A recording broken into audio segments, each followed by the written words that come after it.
Hola, estamos en el Cerro Calán haciendo un nuevo contacto desde el observatorio, que es muy interesante hacer un, un contacto con gente desde un observatorio, porque finalmente estamos en una época que hay que saber mirar.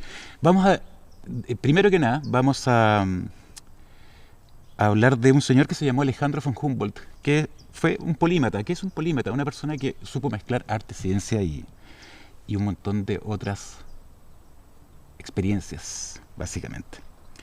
Y hoy día estamos en una época en la cual hay que recordarlo porque estamos viviendo una crisis, y una crisis es una oportunidad, no es otra cosa que eso. Estamos esperando, ansiosos, ver qué va a pasar con este planeta, porque estamos de verdad en una etapa bastante urgente y estamos encontrando como un camino o buscando caminos. Hay que volverse exploradores. Y estoy con gente que está jugando un rol bastante relevante y que creo que el 2021 va a ser un año bastante importante, porque se está reinventando el planeta. Estamos reconociendo también la naturaleza y también de alguna forma estamos jugando a encontrar una puerta de entrada. Y qué mejor que el arte para comunicarlo. Estoy con gente que me enorgullece tener acá. Estoy con Isabel Benque, que es primatóloga. Hola, Isabel. Estoy con la Patricia Morales, que es de la filantropía Cortés Solari. Hola, Pati. Hola. Estoy con Martín del Río, que es el director de Ladera Sur, uno de los medios que está propugnando un poco este contacto con la naturaleza nuevamente. Hola, Martín. Y estoy con Eugenio Rengifo, que es el director de Amigos de los Parques Nacionales. Otro motivo de orgullo increíble. Hola, Eugenio, ¿cómo Hola, están? Esto va muy a ser, bien. esto va a ser un diálogo bastante abierto, no es una entrevista como les decía, sino que en el fondo es como empezar a conectar puntos en una época en la cual el hibridaje es súper relevante porque tenemos que empezar a conectar. Acá la gente de la corporación, los que estamos organizando este cuento, tiene que ver, creemos mucho en que estamos entrando a la era de la colaboración, más que la competencia. Creo que esa es el viejo mundo quedó atrás, digamos. Hoy día, ante el nivel de urgencia que estamos viviendo como humanidad, eh, tenemos que repensarnos. Hay una frase que de alguna manera nos identifica, que tiene que ver con que no hay que humanizar a la humanidad, sino que animalizarla, volver a conectar, estar un poco más al centro y no creer que estamos gobernando un planeta, que es lo que nos ha hecho ponerlo en riesgo, básicamente. Y todos los que están acá están jugando un rol muy, muy importante. Quisiera partir preguntando abiertamente a todos, el que quiera tomar la palabra, ¿qué opina de la época en la cual estamos parados? ¿Cuál es la urgencia de la época en la que estamos parados? Pati, ahí te vi. Eso significa que parto yo. Sí, sí, sí. Gracias, gracias. Bueno, antes que nada, gracias por la invitación y quiero aprovechar de saludar a los compañeros de panel, a Isabel, que me conocerla, a Eugenio, que nos conocemos hace mucho tiempo, a Martín también, y a ti, Javier. Bueno, yo soy gerenta de Filantropía Cortés Solari, que para quienes no conocen todavía esta iniciativa que promueve el desarrollo integral y sustentable justamente a través de la ciencia, educación y conservación. Entonces, cuando tú haces tu pregunta de cuál es la urgencia, yo no quisiera entrar como en una urgencia sectorializada, sino que quizás hablar un poco de lo que habla nuestra fundadora, Francisca, en relación a como que quizás la urgencia es la necesidad de cambiar el paradigma, cambiar el estado de conciencia en el cual estamos viviendo actualmente. En definitiva, yo siempre he considerado que quizás lo que caracterizó de alguna manera el siglo XX fue como la atomización de los saberes, la sobre especialización de los saberes, pero de alguna manera entonces la atomización de la mirada. Y eso nos hizo perder una visión holística de lo que es lo que nosotros quisiéramos quizás o entendemos como desarrollo sostenible. Quizás esa es la urgencia. Y obviamente para nosotros, desde Filantropía, donde trabajamos todo lo que es conservación, ciencia y educación ambiental, hay una evidencia que es el cambio climático, que es una urgencia inmediata que tiene consecuencias ambientales, sociales, culturales y económicas. Nosotros siempre hablamos de esas cuatro dimensiones en el cambio climático, pero detrás de eso hay una falta de conciencia, una falta de empatía, una falta de entender que, como dice nuestro equipo de educación ambiental, no es el ser humano que está sobre el resto del ecosistema como si esto fuese un triángulo y el ser humano arriba, ¿te cuenta? Sino que somos parte de un todo. Yo creo que esa es la urgencia.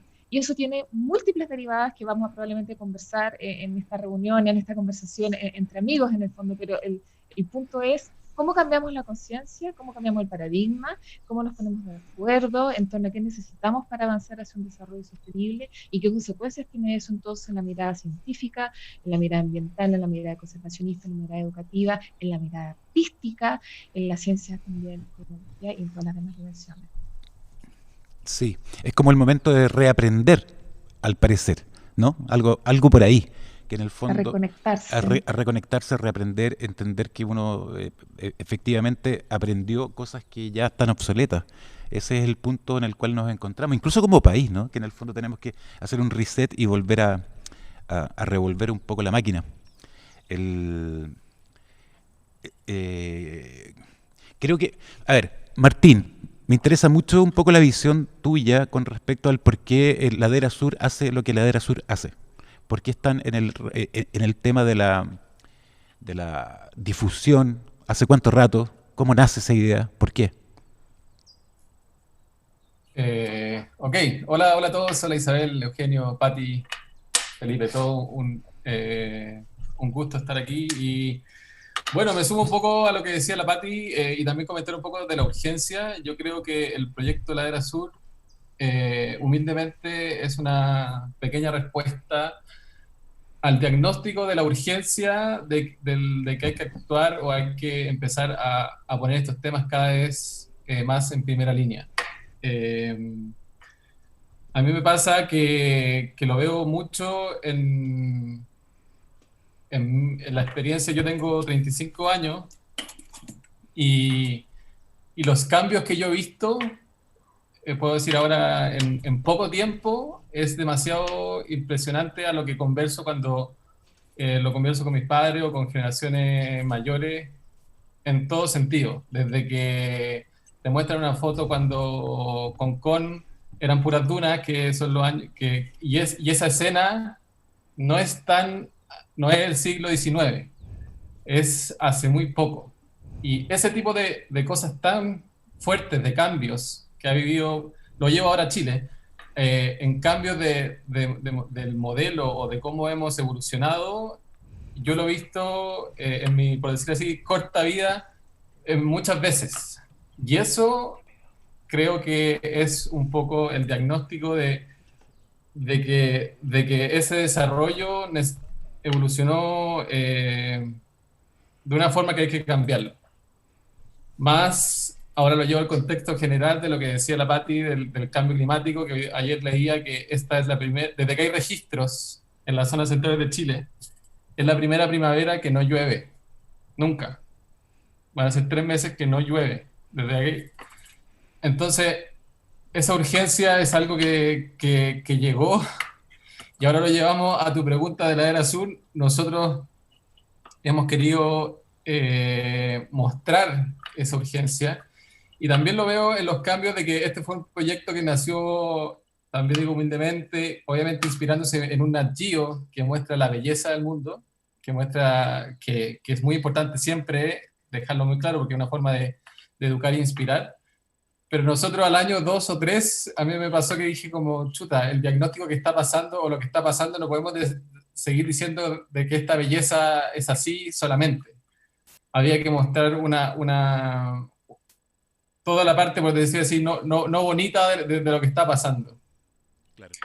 Y bueno, llevándolo al proyecto nuevamente de difusión, hemos tratado en estos 6 años de crear un estilo o una forma de llevar los temas de concientización del medio ambiente o la belleza, la naturaleza, un poco más pop, un poco más taquillero, tratarlo de llevarlo de una forma más masiva, porque yo también cuando me sorprendí cuando partí con la era azul, yo dije, no, este proyecto lo va a amar todo el mundo, porque obviamente la naturaleza le gusta a todos.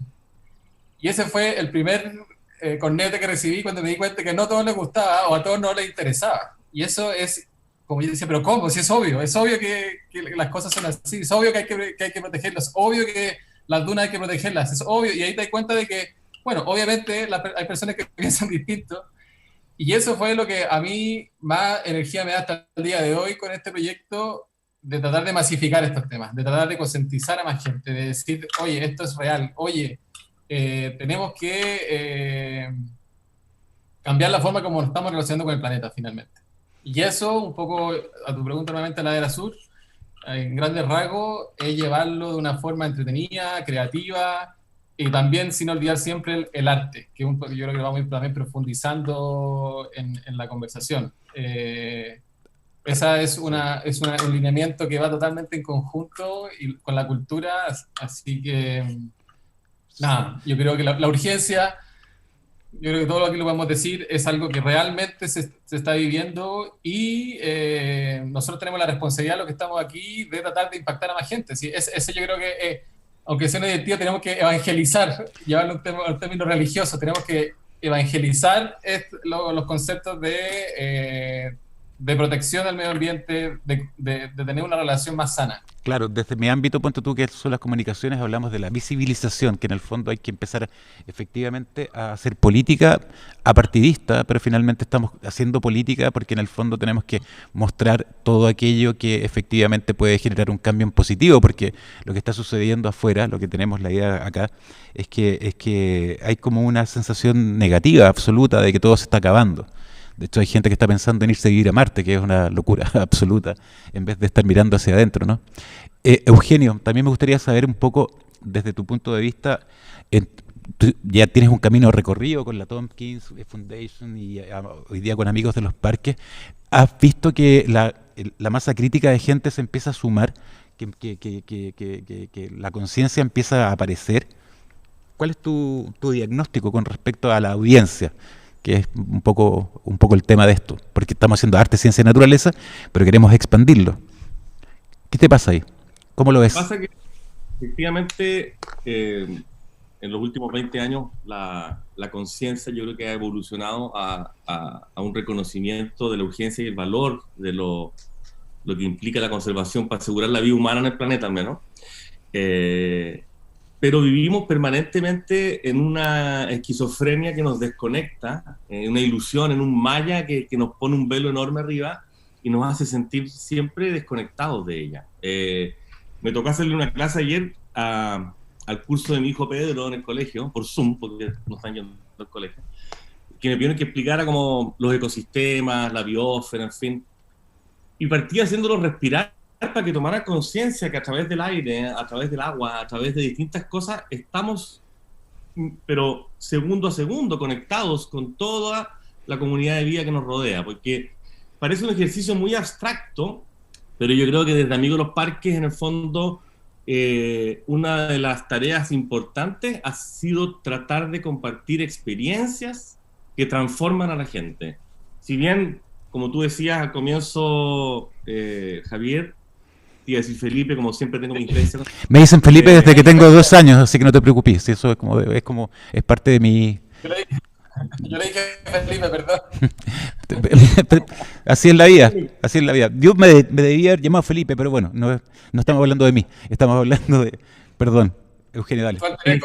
No, decir que justamente todo el trabajo que ha hecho en Chile y en Argentina la familia Tompkins, la Fundación Tompkins, con la conservación a gran escala y la preservación de corredores ecológicos, en fin, es un paso, pero falta el paso de la conciencia, y por eso se crea esta corporación Amigos de los Parques de la Patagonia, para de alguna manera llevar el tema de los parques a la atención del país, y eso a distintos niveles, tanto de política pública como de las comunidades locales. O sea, el ejercicio ha sido, por una parte, llevar a las comunidades que están cercanas a los parques, por ejemplo, a los parques. Se dan casos súper locos de una escuela que está a 500 metros de un parque y nunca había ido al parque, los llevamos al parque, y también llevamos el parque a la escuela, llevamos a los guardaparques a la escuela, y también en este ejercicio de estos territorios comunes que nos convocan hoy día como encuentro, el arte y la ciencia han sido un tremendo canal para ir haciendo que otros hablen de esa experiencia que quizás no todos van a poder tener. No todos van a poder ir a los parques de la Patagonia. es una realidad.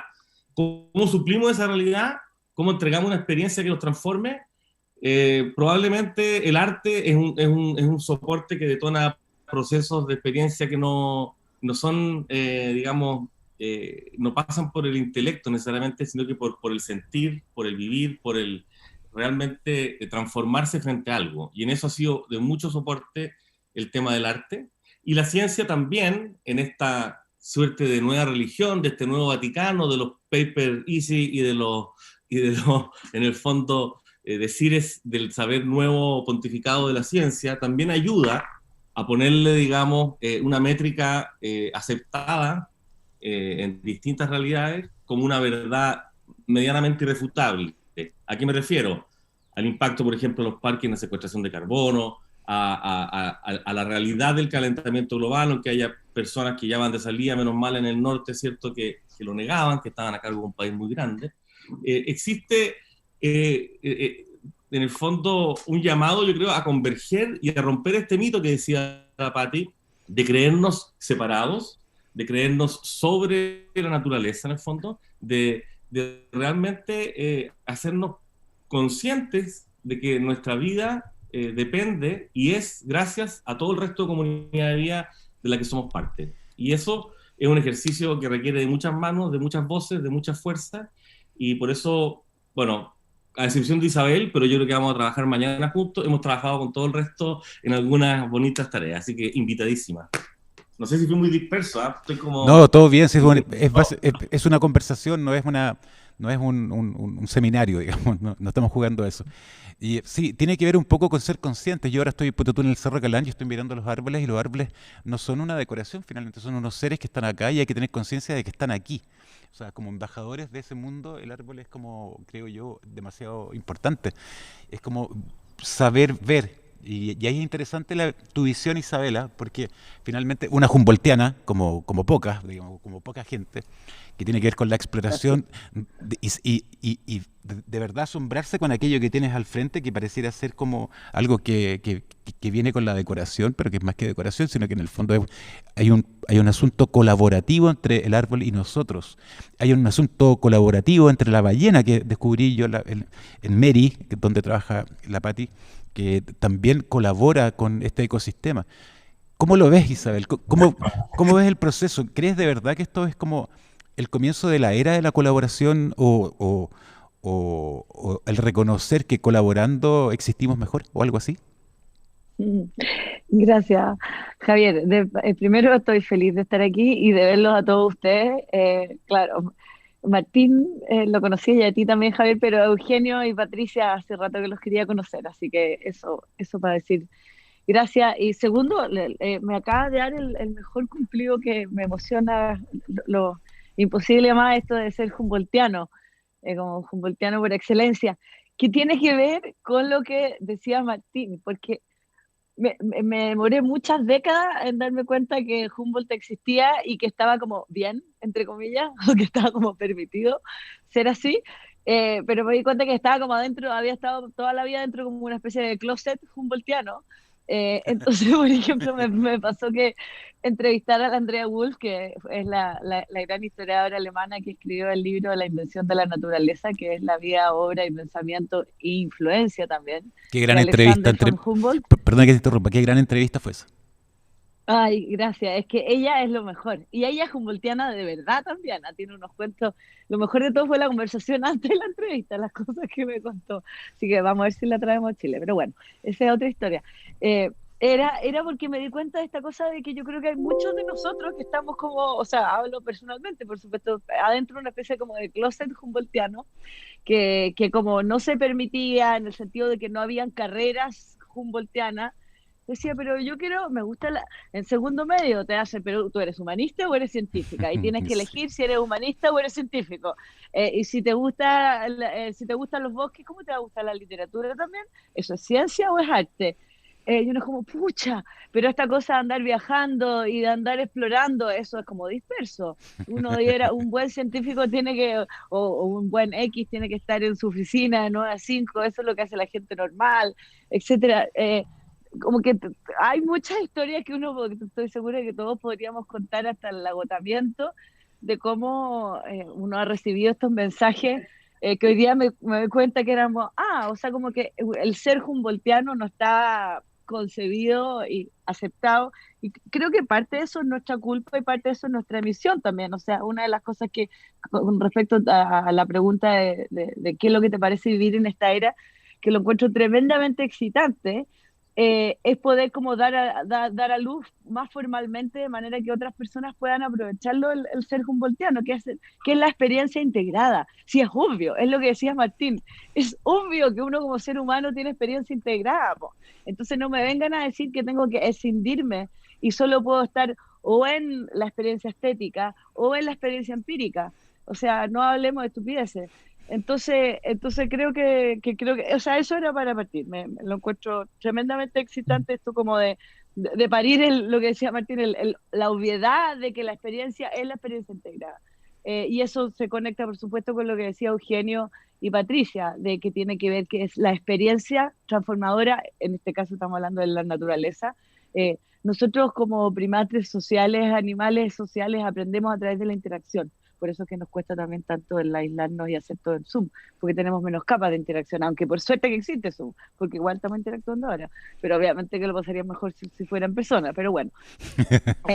En el fondo estamos interactuando y eso ya nos deja algo, pero cuando estás interactuando con otros y en la naturaleza estás aumentando las capas de interacción multimodalmente, y de nuevo, he tenido mucha suerte, bueno, hace más de 20 años ya, eso ya se me cae el carnet, pero heavy, que empezamos a trabajar en lo que era en ese momento un movimiento chileno de un muy bottom-up de parques pequeños, medianos y grandes, dentro de los cuales ahí me tocó conocer a Doug y a la Chris Tompkins. Y fue bien emocionante verlo en su nacimiento, porque hoy día creo que gracias a lo que están haciendo ustedes, ha tomado mucho más vuelo y creo que es posible, creo que estamos en el momento adecuado y creo que en el fondo como haciéndole un yes and a Humboldt, mira, han habido muchas revoluciones del pensamiento, pero si tú ves la dirección de las revoluciones del pensamiento siempre es situando al ser humano más y más cerca de la naturaleza, que ya esa frase es como tonta, porque es como, obviamente no es que estemos separados, pero desde que por supuesto es la Tierra que gira alrededor del Sol, y no al revés. Después la revolución darwiniana, que es que todos compartimos un mismo ancestro común, o sea, de partida estamos conectados genéticamente. La revolución humboldtiana es que la red de la vida está conectada entera, o sea, es una revolución ecológica. Y creo que lo que me gustaría como hacer ahora, que estamos como maduros, es una revolución humboldtiana que tiene que ver con insertar al hombre en eso, al ser humano. O sea, ya estamos listos como para un ser humano 2.0. Y creo que estamos, que llegó el tiempo, y en ese sentido lo encuentro muy interesante, un gran desafío. Además que encuentro que estar vivo hoy día, tenemos mucha suerte, o sea, somos lo suficientemente jóvenes como para ahora tener todas estas herramientas increíbles que nos permiten estar conectados y tener esta conversación ahora en pandemia y en distintos lugares, pero y ver lo que es un mundo conectado. Eso es como lo increíble de esta pandemia, que es la primera vez, hemos tenido muchas pandemias, vamos a tener otras, pero es la primera vez que está todo el mundo tan sincronizado en un mismo tema. Eso pasa con el fútbol a veces, pero ha pasado obviamente ahora a gran escala. Eso es nuevo. Y somos lo suficientemente viejos también, y me gusta eso, de haber crecido sin esta herramienta. Entonces somos una generación muy rara y muy increíble. Nosotros ya somos una generación puente, porque somos una generación entre el mundo que fue y el mundo que viene. Entonces, es generacionalmente esa hibridación, lo encuentro, o sea, estoy como agradecida de eso y creo que tenemos mucho que hacer. O sea, ya nuestros hijos no van a haber tenido la experiencia de haber crecido en un mundo como el que crecimos nosotros, donde teníamos la revista Mampato y Papelucho, pero sí, claro. no podíamos textear a los amigos. Sí. Así que eso. Nosotros estábamos, una de las tesis que manejamos en el grupo de la corporación, del Bosque Museo, básicamente, es que el encierro nos hizo pensar y repensar el afuera. Y entonces como que en el fondo existe una oportunidad única, porque este va a ser un año bastante inolvidable en términos de lo que vivimos y lo que sentimos y como decías tú, que en el fondo somos monos gregarios que necesitamos vernos y sin embargo nos encontramos con que la afuera tenía una importancia relevante porque estábamos todos presos. Cuando estábamos en pandemia no podíamos salir, teníamos que pedir permiso para salir y mirábamos la montaña. Hoy día todo el mundo está subiendo a los cerros, a las montañas, están pidiendo, ábranos las montañas. Es que claro, Javier, eso, es que perdón, pero eso lo que acabas de decir es lo que de alguna manera transmítelo tú que tienes audiencia después, porque en la experiencia del animal en cautiverio, creo que ahora las personas podrían tener más insight, más empatía, porque fuimos y todavía somos animales de cautiverio. Entonces, ahora que se puede ir a la montaña, también tenemos la experiencia del animal libre. Y que el animal libre tiene frío, se cansa, llueve, se puede caer, se puede quebrar una pierna, pero creo que hay pocas personas que dirían yo prefiero ser un animal en cautiverio que un animal libre.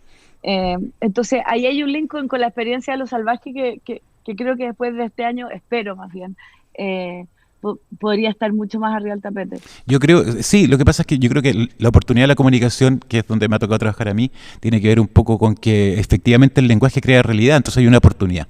En el fondo tenemos un momento en el cual hay que instalar estos temas como nunca, porque la sensibilidad está en las redes sociales y uno la puede medir, la temperatura está muy alta.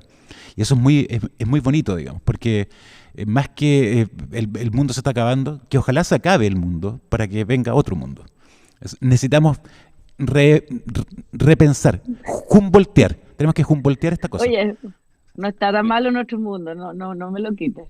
No, sí, yo creo que hay cosas que reformular todo el rato y hay que repensar la naturaleza también, hay que encontrarse en eso. Pero bueno, Patricia, hay un proyecto que es interesante, que a mí me toca ver de cerca, que es el tema, por ejemplo, el redescubrimiento de lo que significa una ballena.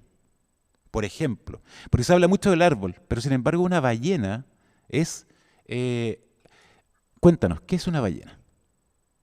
Por ejemplo... Me quedé pensando en lo que nos dijo Isabel sobre generación puente, como cada generación puede ser el puente de algo, pensaba si nuestros padres fueron como la generación puente de la movilidad, porque nosotros somos la generación de donde tuvimos hasta el COVID la total movilidad, quizás nosotros somos entonces generación puente hacia un nuevo mundo, un nuevo paradigma. Y las ballenas constituyen eso, son exactamente esta nueva forma de entender no solo el ecosistema como cohabitante del ser humano, sino como agente activo de este nuevo paradigma. Y lo planteo así porque efectivamente MERI, Fundación MERI, que es una de las fundaciones de filantropía de Cortés Solari, que hace ciencia y educación ambiental al servicio de la conservación estratégica, estudia básicamente 3 ecosistemas, uno que está en la latitud 22, que es San Pedro de Atacama, zona central y Patagonia Norte, que es aquí, este ecosistema que está detrás mío. Melipullo. Y ahí, claro, y cuando Fundación MERI decide, y Filantropía decide en el fondo entender cómo conservar, cómo proteger, lo primero que decide es que el modelo de conservación implica entender científicamente la zona y trabajar socialmente con la comunidad, aparte de la dimensión cultural y económica que comentábamos antes de partir al aire. Y entonces uno de los objetos de conservación principal de la zona que había que estudiar era la ballena azul. La ballena azul había desaparecido en Chile hace muchos años y había regresado después cuando se volvió a prohibir la caza de ballena. Y resulta que esta especie no es una especie cualquiera, es una especie única en el sentido de que hoy en día sabemos que las ballenas capturan alrededor de 33 toneladas de CO2. Por tanto, es una especie única en la discusión, no única, porque esto también aplica para otras especies en los océanos, pero es piloto, es icónica si tú quieres, porque resulta que en toda la discusión del cambio climático, lo más relevante de este asunto es reducir el stock de CO2. Y resulta que una sencilla ballena captura el equivalente a 1.500 árboles. Y obviamente todos sabemos que el mundo es básicamente puro océano, por tanto, lo que nos hemos dado cuenta y hemos conversado mucho con las autoridades nacionales, el Ministerio de Medio Ambiente, el Ministerio de Ciencia, también el Ministerio de Cultura con el cual trabajamos y con el Fondo Monetario Internacional con quien estamos trabajando este proyecto que se llama Blue Bull Initiative, que es un proyecto de día nacional, es que en el fondo siempre en la discusión de cambio climático, las autoridades, los tomadores de decisión, nosotros, la comunidad, se ha volcado en la tierra como los continentes, pero siempre hemos dejado de lado los océanos y sus ecosistemas. De alguna manera, y lo voy a decir de manera provocadora, nuestros océanos han sido el gran basural. Cuando somos niños decimos vamos a la playa, vamos a los océanos, este lugar maravilloso, pero luego cuando vemos en detalle son incluso continentes de basura y no nos preocupamos o nos despreocupamos completamente de lo que pasa al interior de los océanos y este ecosistema. Entonces, Blueboard Initiative parte dentro de las líneas de investigaciones de Fundación Neri. Ya llevamos 8 años estudiando la ballena azul. Nuestra líder ahí es la directora del área Océanos, que son en español. Primero empezamos estudiando las acústicas de las ballenas, sacamos de hecho un disco que se llama Océanos, que lo pueden escuchar todos en Spotify, donde justamente con los cantos de ballena se hizo un disco maravilloso que permite también conectar desde otro lugar, porque no es que simplemente la ballena sea un objeto de estudio, ya sea climático o ambiental, sino que es entender cómo ella funciona, cómo se aparean, sí, cómo se enamoran las unas de las otras y cómo interactúan entre sí. Entonces partimos estudiando durante 8 años la ballena hasta que en definitiva llegó la hora de hacer el salto hacia un proyecto nacional. Increíblemente el Ministerio de Medio Ambiente ha sido realmente, se la ha jugado completamente, y yo quiero destacar en eso el rol de Chile, porque eso quizás no se sabe tanto. Chile se la jugó para instalar los océanos como elemento fundamental a la hora de avanzar hacia una reducción del stock de CO2 y cambiar la política pública en materia de cambio climático. ¿Qué significa eso? Nosotros estamos tratando de proteger a la ballena, generando un sistema de alerta temprana satelital que permita decirle a las embarcaciones cuando hay una ballena que esté llegando y que las embarcaciones cambien un poco su ruta. De esta manera lo que pretendemos es conservar a la ballena y preservar la capacidad que tiene la ballena de almacenar CO2 y con esto ir reduciendo el stock de CO2. Este es un proyecto que nace y parte en el Golfo de Corcovado, pero la idea es que se extienda al resto del país y también a la región. Y por otra parte, este proyecto tiene una segunda línea. Una es la línea, digamos, científica de ruta marítima, de alerta satelital, y la otra línea tiene que ver con la valorización de los servicios ecosistémicos marinos. Y esto quizás, Jao, es algo bien revolucionario en lo que es la política ambiental, porque en definitiva, lo que ahí estamos trabajando codo a codo con el Fondo Monetario Internacional es decir, miren, lamentablemente la ballena tiene un costo, un valor comercial que se le atribuye para todo lo que es la industria alimenticia de algunos países asiáticos. Pero en realidad, si uno calculara el valor económico en términos de captura de carbón que tiene la ballena, y ese fue el primer paper que salió hace un par de semanas entre Fundación Neri y el Fondo Monetario Internacional, la ballena tendría un valor de $4 millones. Entonces, ¿qué tal si Chile empieza a proteger y empieza a declarar que la ballena, por ejemplo, y nuestras ballenas que están en nuestras costas son bienes públicos, que son un activo también, que tenemos que protegerlo, y que entonces tenemos que protegerlo generando una regulación? Ahí también hay un cambio de conciencia con cosas súper concretas, donde la ciencia está al servicio, si tú quieres, de otras dimensiones de la conservación y donde se junta también lo económico. Yo siempre digo que lamentablemente los servicios ecosistémicos marinos y toda la discusión que rodea muchas veces los océanos en términos de impactos negativos es como la dimensión, el punto ciego de la economía. Y nosotros los economistas tenemos que hacer un esfuerzo, es una discusión entre economistas súper clásica además, de cómo en la discusión del PIB mundial tú integras el impacto sobre recursos naturales o integras también el valor que tienen los servicios ecosistémicos marinos y terrestres. Entonces, eso es un poco lo que estamos haciendo con Blueboard Initiative. Hay una página web, pueden visitarla, además de la página web www.fundacionmeri.cl. Es un proyecto precioso, largo, se están constituyendo las mesas de trabajo. La mesa de trabajo va a haber una mesa de ciencia y ciudadanía donde se van a convocar a todas las organizaciones, también a los que están aquí. Entonces, la idea es que sea algo donde vayamos todos juntos avanzando hacia algo donde Chile pretende ser innovador, innovar en esta discusión sobre los servicios. Sí, mira, hablamos solamente de la ballena. Imagínate, y detrás de ella el infinito, todo lo que tú quieras. Sí, todo. Porque, todo lo que venga ahí. Porque hay unos amigos míos están protegiendo a las abejas también. Y están los elefantes. Y están los elefantes. De hecho, en el mismo paper de médico en el Fondo Monetario Internacional hay otro científico en África que está haciendo lo mismo con los elefantes. Resulta que ya hay varias evidencias de que, bueno, los científicos hace muchos años que tienen identificado cuáles son las especies naturales marinas o terrestres que capturan CO2. El punto es cómo poner esto en evidencia y decir, oye, superemos la conversación de que ya genera el ecosistema, todos estamos en un entorno maravilloso, sino que pongamos atención a cómo ellos también nos están ayudando en discusiones multilaterales, claro, donde todos estamos diciendo que tiene que hacer o no la industria, los países para reducir el de CO2, de circunstancia que la naturaleza misma tiene las famosas Nature-Based Solutions, soluciones basadas en la naturaleza. O sea, miremos lo que está ocurriendo ahí y cómo entonces nosotros nos ponemos a servicio de eso en vez de estar obviando esa discusión. Sí, es bien impresionante ese punto, ¿no? Que en el fondo ese redescubrimiento, a propósito de redescubrimiento, arte, ciencia y naturaleza, estaba pensando en la experiencia transformadora de la gente atravesando un parque nacional, caminando. Porque es cierto, uno no está presente, no todo el mundo va a conocer los parques nacionales, pero el solo hecho de pisar un bosque de esas características transforma. ¿Cómo funciona, Eugenio, un poco el tema de las comunidades en torno, los que están más cerca, los que viven cerca y que se sumergen en un océano de árboles? ¿Qué pasa con la gente? Porque hablamos un poco, estamos en otro tema con Eugenio que tiene que ver con Gastón Sublet, que tiene que ver con Mahler, por ejemplo, y Mahler es lo que decía un gran cineasta por ahí, es como la transfiguración del bosque. Y lo sentía así, como que en el fondo el arte representaba el bosque para Mahler. ¿Qué pasa ahí?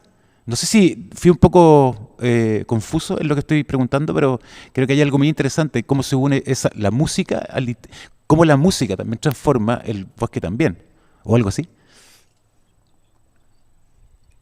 ¿Estás muteado? Estoy completamente en mute, es un bonito truco. Una linda manera de conversar es confundirse un poco, así que muy buena tu pregunta, sí. Porque integra muchos mundos que nos mueven y que nos han encontrado, pues, Javier. De hecho, hemos empezado a conversar juntos este proyecto que tú cuentas de Mahler, del último post-romántico, que busca un poco esa naturaleza intocada, y sus sinfonías siempre van conectándonos con esa grandiosidad, con esa también vulnerabilidad de la naturaleza. Es un ejercicio precioso que logra, en este mismo ejercicio que hablábamos delante sobre la imposibilidad de que todos vayan a la naturaleza. Es muy difícil, aunque estamos insertos en la naturaleza, que todos puedan llegar a un bosque virgen, digamos, pero sí pueden emocionarse, conectarse a través de obras tan gigantes como las sinfonías de Mahler y otros músicos que han construido a partir de esa inspiración o de esa búsqueda, incluso de algo que quizás en Europa ya casi no existía, ¿no? El postromanticismo, eso es lo que hace, busca volver al origen de lo puro, de las ideas, de la naturaleza, en fin, y también está quizás un poquito después, pero relacionado un poco con Humboldt. Hay una tendencia muy linda desde Goethe, ¿cierto? En fin, no me voy a meter aquí una clase de la trayectoria del pensamiento y del arte, pero es lindo cómo se han ido entrelazando siempre el arte, la ciencia y la naturaleza. Yo creo que la experiencia es irreemplazable, la experiencia empírica de estar en un parque es un momento bien mágico, bien loco, bien demente, en que uno se siente real y concretamente parte de algo muchísimo, infinitamente más grande. O sea, cuando uno está, no sé, pues en Pumalino, acá en el Parque Aves Andino, frente a un alerce de 3.500 años, de 5 metros de diámetro, de no sé cuántos metros de altura, y uno cae en cuenta que ese ser que sigue vivo ha sido testigo de toda el devenir de la humanidad y de la Tierra durante 3.500 años, es una experiencia muy potente, que uno la intelectualiza y la pasa al lenguaje para transmitirla, pero no tiene nada que ver con abrazar ese árbol y realmente estar ahí. Yo creo que ahí se modifica la realidad, se modifica la percepción de lo que uno es también, y ocurre, no sé, los zen japoneses hablan de estos pequeños satori, estos pequeños momentos iluminatorios, como que pasa algo que se te destapa el coágulo y queda para siempre abierta esa ventana, que uno mira el mundo de otra manera y uno se siente parte de algo, y eso es poderosísimo. Y el desafío es cómo hacer esos puentes ahí donde la imposibilidad de ese encuentro es una realidad. En las grandes ciudades es mucho más fácil estar desconectados o creerse el cuento de que estamos desconectados de la naturaleza, ¿no? Entonces, ¿cómo hacer para detonar esa realidad? creo que el arte es un súper arma para ir desbloqueando estos coágulos que nos tienen bloqueados en nuestra relación con la naturaleza. La conversación que vamos a tener, que pronto va a guiar también el gran maestro Javier Sanfeliu con don Gastón Sublet y el Teatro del Lago, hicimos una convergencia aquí, en el fondo de miradas. El Teatro del Lago, el teatro más potente al sur del mundo, de esta parte del mundo, digamos, y quiso mirar la naturaleza y la conservación, y va a iniciar un ciclo de conversaciones de naturaleza y arte, que parte con don Gastón Sublet hablando de Mahler, la novena en específico. Va a interpretar él mismo esta adaptación que hizo al piano de la novena de Mahler, y va a integrar todos los saberes que tiene él, de la mirada ancestral de los bosques, esta idea preciosa de nuestros pueblos originarios, de que sus grandes monumentos, sus grandes catedrales, sus grandes Cuscos o Chichén Itzá, eran sus bosques, y no necesitaban ninguna construcción grandilocuente para sentirse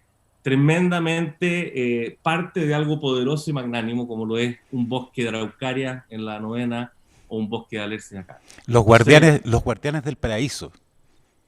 Los guardianes del paraíso. Sí. ¿Qué más potente que eso? ¿Qué más potente que eso? Y por eso, sí, y por eso esa resistencia de 500 y tantos años, que en el fondo tiene que ver con que no están protegiendo un territorio, están protegiendo un paraíso, una creación. Eso es muy bonito. Eso se lo escuché a Sublet en algún momento.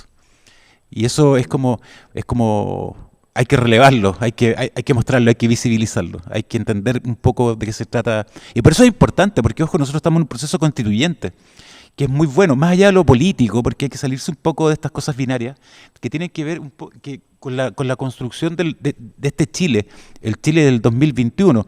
Hay una constitución, te guste o no, que está obsoleta porque el mundo cambió completamente.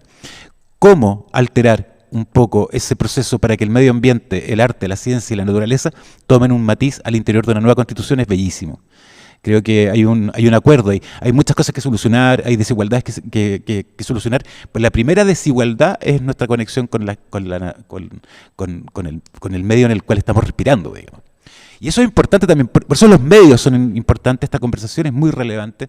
Por eso a mí me interesa mucho también el proceso de Ladera Sur. ¿Para dónde va? ¿Cómo está creciendo? Porque yo lo he visto, yo soy un consumidor de Ladera Sur, creo que soy el principal retuiteador de Ladera Sur. Toda esa información va saliendo. Este año 2021 van a tomar un rol, ojo, no te confundas, Martín, no estoy hablando de política, estoy hablando de un rol decidido en cómo incidir en políticas públicas para cambiar un poco la visión. ¿O solamente van a estar más naturalistas?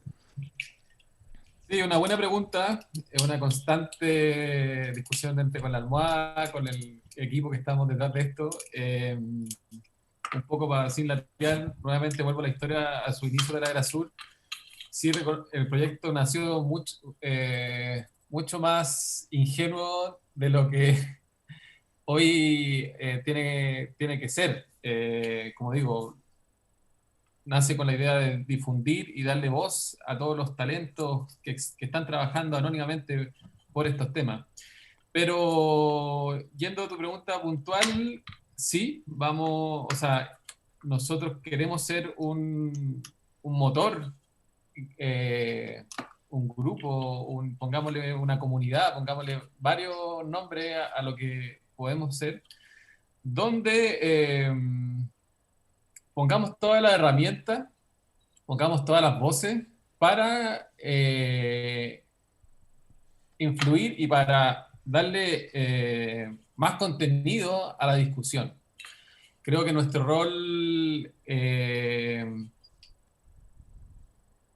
respecto al activismo, por decir así, es súper tentador, por decir así, entrar más en la parte política. Estoy ahí hablando como proyecto en general, lo pasa mucho. A nosotros es muy divertido porque a mí me encanta que pase eso, un poco también lo que decía la Isabel. Encuentro que el desafío que estamos viviendo me encanta. O sea, como que esta generación puente, a mí, aunque obviamente hay como una nostalgia al pasado, cuando todo era más tranquilo, a mí este desafío, y lo pienso también en mi hija, en lo que viene para adelante, me gusta ese desafío de generar el cambio. Pero es divertido porque nos escribe mucha gente como Ladera Sur, métanse más, o Ladera Sur, porque ustedes no lideran esta mesa, Ladera Sur, finalmente seamos más activistas y más protagonistas. Pero también, yo aquí sincero, yo creo que nunca lo he dicho aquí como en público, somos un equipo chiquitito, o sea, como que es una cosa como que más allá de las intenciones que tengamos, hay una cosa como de factibilidad que no podemos, es una cosa que es, Claro.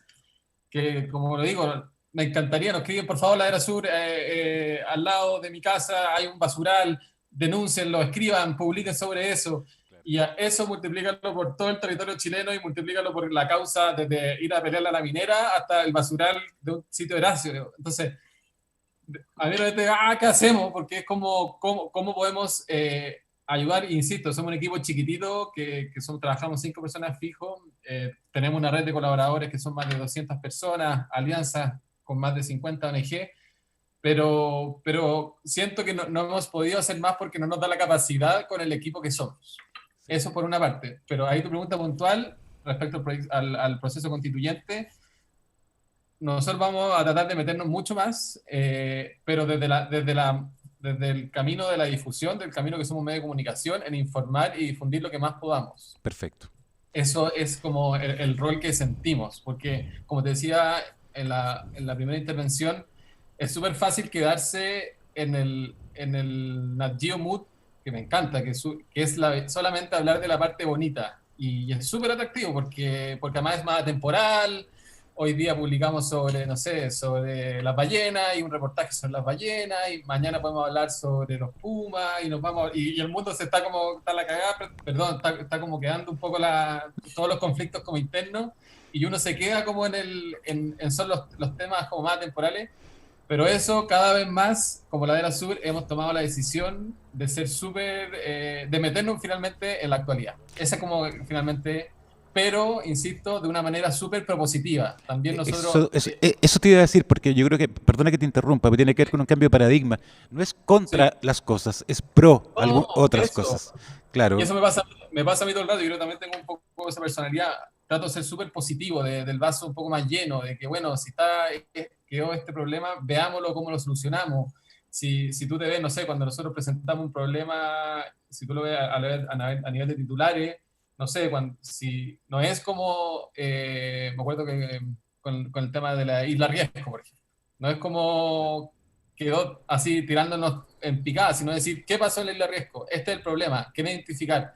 Un poco, siempre, yo creo que estamos todos súper cansados de las malas noticias, estamos súper cansados de un poco, yo creo que esta mochila y ahora con la pandemia aún más, que es como, un poco de la desesperanza.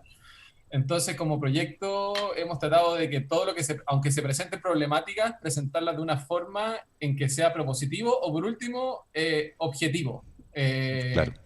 Ahí podríamos meternos a otro tema. Estamos viviendo también en una época también súper polarizada. Eso yo como medio de comunicación también lo sentimos, y hay que ser súper más cuidadoso porque una pequeña palabra te pueden tildar de A o B, o un pequeño comentario, y es como, pero por favor, un paso más allá. Eso es una batalla constante que bueno, lo deben de vivir todos los medios de comunicación, pero creo que en Ladera Sur hemos tratado, como digo, es un proyecto joven de 6 años, pero súper consecuente desde el primer minuto, que es como también basarnos en la ciencia, como ese es nuestro pilar para donde nosotros difundimos, pero también ahí lo que estábamos hablando del camino del arte.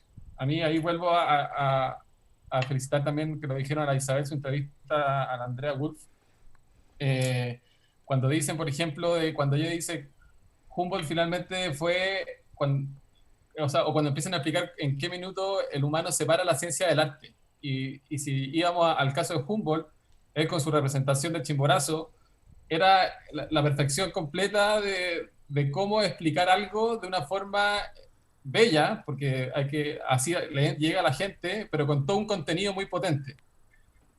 Y eso también lo llevo nuevamente, que también comparto, hay que ser todos humboldtianos, porque él además lo dijo hace 200 años. Yo creo que hay que insistir en ese libro, que quizás la gente no ha escuchado ahora, que quizás no sabe, pero este libro, La invención de la naturaleza, lo tienen que leer todos, porque Sí. yo cuando lo leí fue como decir, chuta, o sea, lo que yo estoy empezando con este proyecto, ya lo dijo este gallo hace 200 años, o sea, de innovación cero. Sí.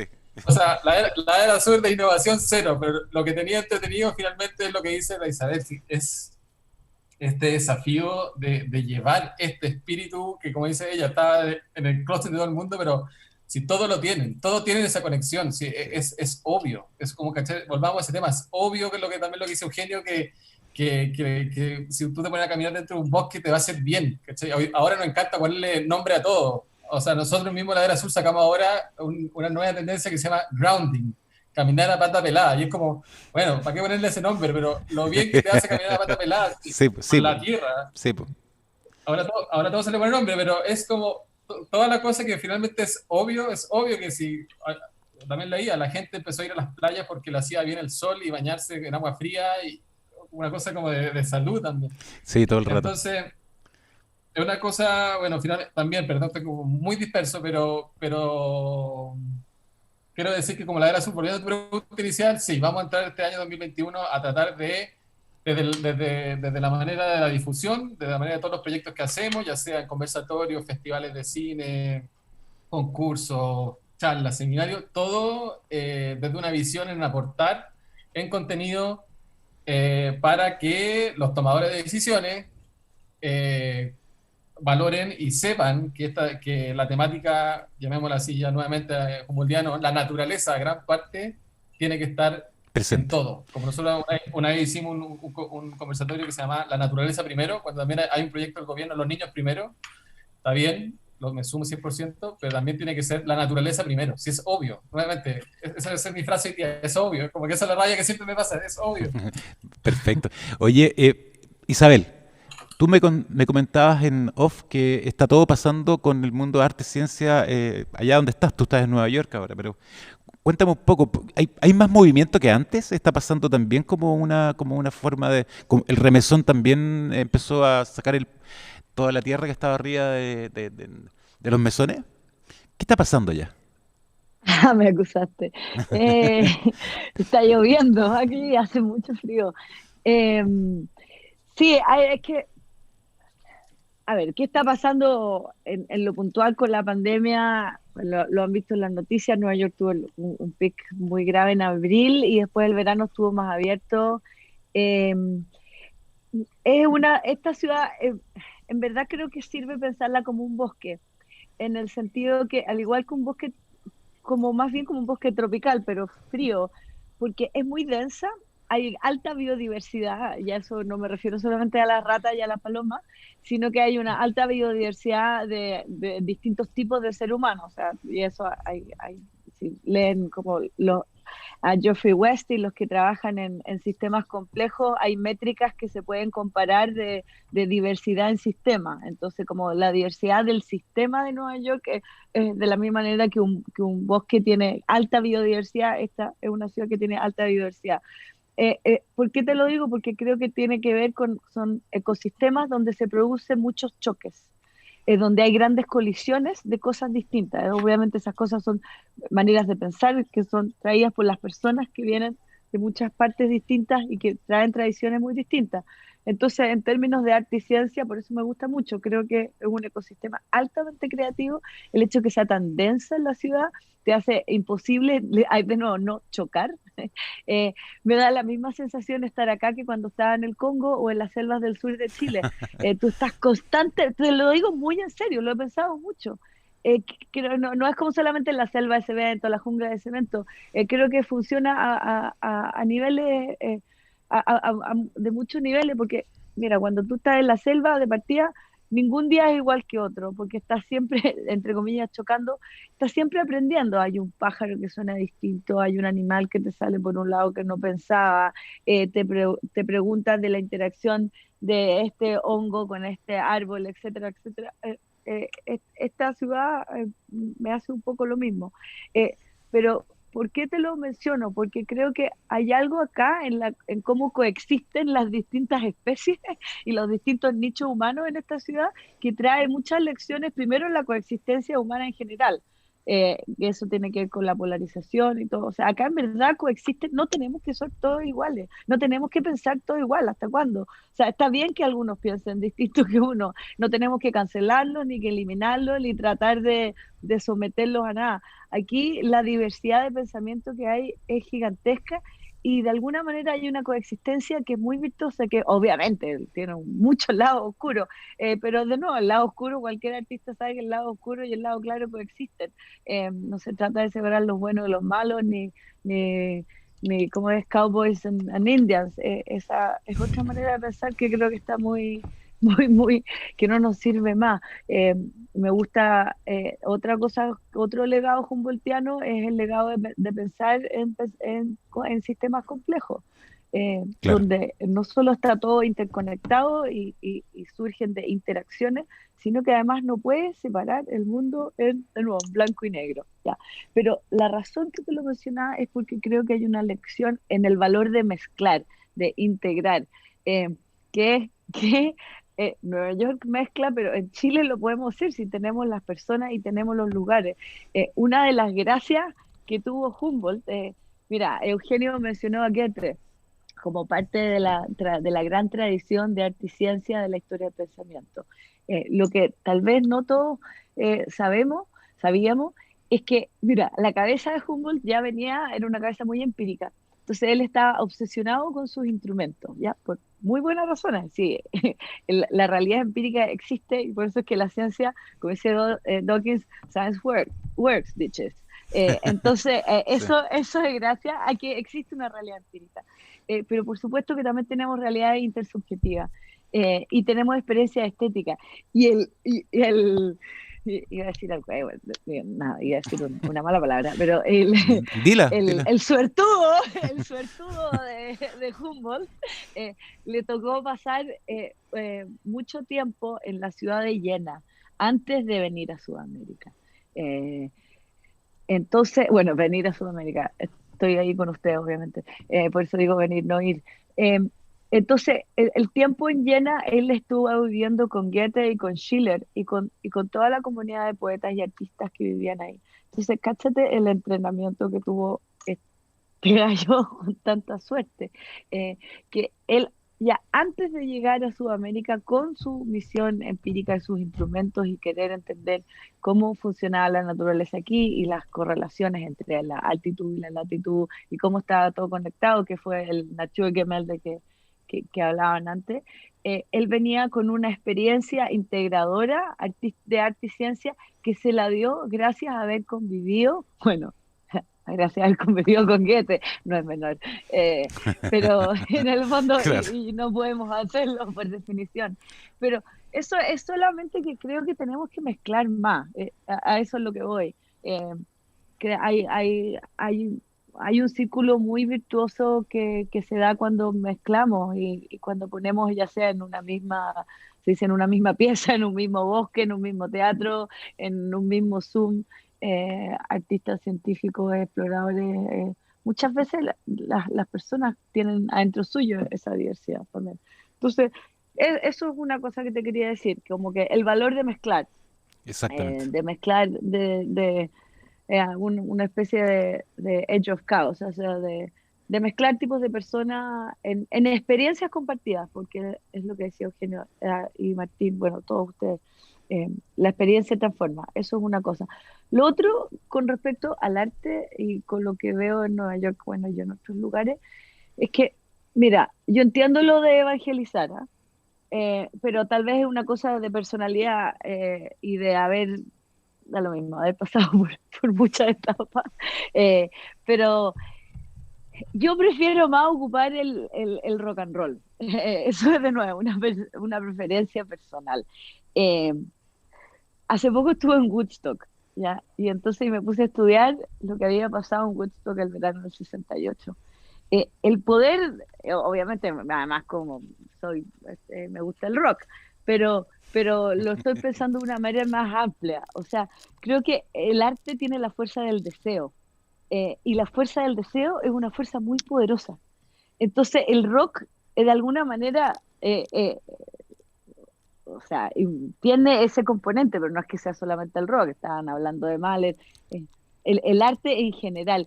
Y obviamente hoy día hay una fuerza cultural muy fuerte que está intentando y que lo ocupar la fuerza de la humillación y del moralismo, que funciona. Porque las personas, de hecho, no sé, no nos atrevemos a decir cosas en, en internet por miedo a que nos cancelen y todas esas cosas, y hay cosas positivas de eso, también hay comportamientos muy negativos que se han desaparecido gracias a eso. Pero funciona, creo que en el largo plazo y en general a los seres humanos no les gusta tanto que los reten y encuentran distintas maneras de hacer las cosas. Creo que un cambio en el largo plazo más consistente y donde tú sacas lo mejor de los seres humanos es a través de la motivación intrínseca que los seres humanos ya tienen. Es como un niño, cuando si tú logras ocupar, el niño tiene un motor adentro que es el motor del juego. Ese es un motor de aprendizaje, de motivación intrínseca, de maravilla, es un motor integrador por excelencia. Cuando todos saben ustedes lo que, ya sea tienen niños, trabajan con niños, interactúan con niños, si tú logras como apretarle el botoncito del juego al niño, o sea, va a dibujar, va a construir, va a trepar, etcétera, o sea, por horas, de horas, de horas, con una energía pero inagotable. El niño lo puedes obligar también y retar y hacerle como se dice en inglés, un public shaming a que ordene su pieza. Pero va a abrir el closet, va a esconder unas cosas y te va a decir, sí, mamá, ya lo hice, chamullo. O sea, es posible. Lo único que te quería decir es que la fuerza del deseo en el arte y de querer hacerlo, el valor intrínseco es una fuerza muy poderosa que yo diría que como estrategia comunicacional nos subimos todos al carro más fácil también. Hay algo ahí que es muy poderoso, creo. Sí, es súper poderoso. Perdona la autorreferencia, pero una de las buenas campañas que me tocó hacer cuando me tocó dirigir la Radio Futuro fue una campaña que decíamos que no te falte rock. Y fue tremendamente exitosa porque es súper motivante. El rock and roll efectivamente tiene una energía que no, no se empata fácilmente con otras cosas. Pero yo creo que el arte tiene mucho de rock and roll. ¿Sí? El arte tiene que ver, o sea, el arte, la exploración, la naturaleza es puro rock and roll. Yo lo veo de esa forma porque orgánicamente la cosa tiene que tiene que prenderse. Es una pulsión de vida, de fin volá. Pero bueno, nada, yo creo que estamos llegando un poco hacia el final de esta conversación. Yo me quedaría conversando, no sé, esto podría durar 7 horas para mí, pero son los tiempos que nos acaban de dar. Y les quiero agradecer. Me hubiera encantado haberles preguntado 1000 cosas más, pero ya todo tiene su límite. Espero que sigamos en contacto, espero que de verdad la reflexión que hacemos acá también tiene que ver con que uno habla de proteger y reentender los ecosistemas, pero también nosotros somos un ecosistema que convive. No es que uno esté más arriba que otro, sino que en el fondo también tiene que haber un proceso colaborativo entre nosotros. Porque es una época en la cual hay que colaborar. Y el paradigma es como el cambio de la competencia hacia la colaboración, es bellísimo. ¿Qué quieren que les diga? Les agradezco demasiado el tiempo que me han regalado un día sábado en la mañana. Podrían estar durmiendo o Eugenio corriendo hacia el lago allá al fondo de su casa. Te envidio profundamente, pero yo también estoy en un lugar precioso, estoy en el Cerro Calán, que la Universidad de Chile nos ha facilitado este lugar que está lleno de observatorios, simbólicamente es bello. Les agradezco un montón haber estado acá de parte de la corporación y espero que esto se siga repitiendo y que tengamos muchas conversaciones más y que nos sigamos encontrando. Muchas gracias Isabel, muchas gracias Pati, muchas gracias Martín, muchas gracias Eugenio. Gracias Eso. a ti, Javier, y a todos. No, de verdad, un abrazo. Muchas gracias a ti. Cuídense. Amistadnos. Un gran abrazo. Sí, total.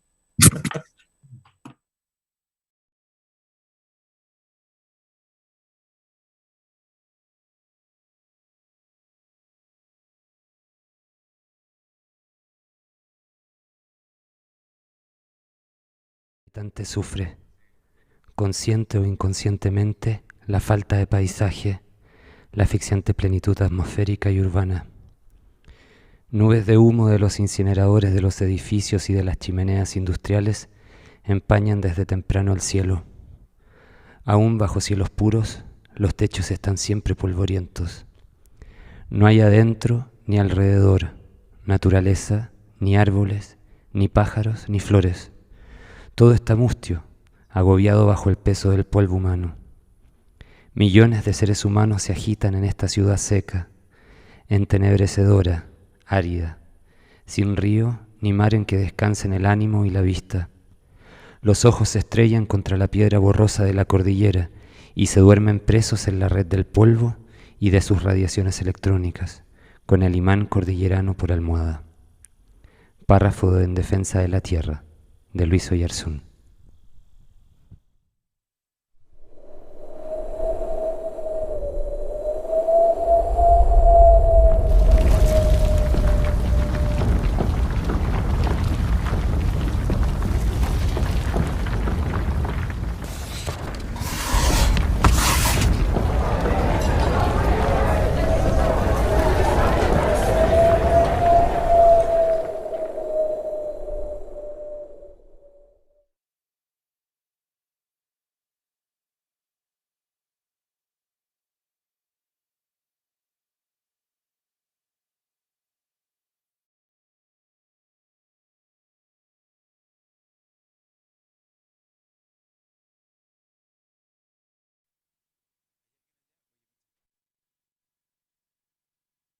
Seguimos. ¿Podemos hablar? ¿Estamos al aire?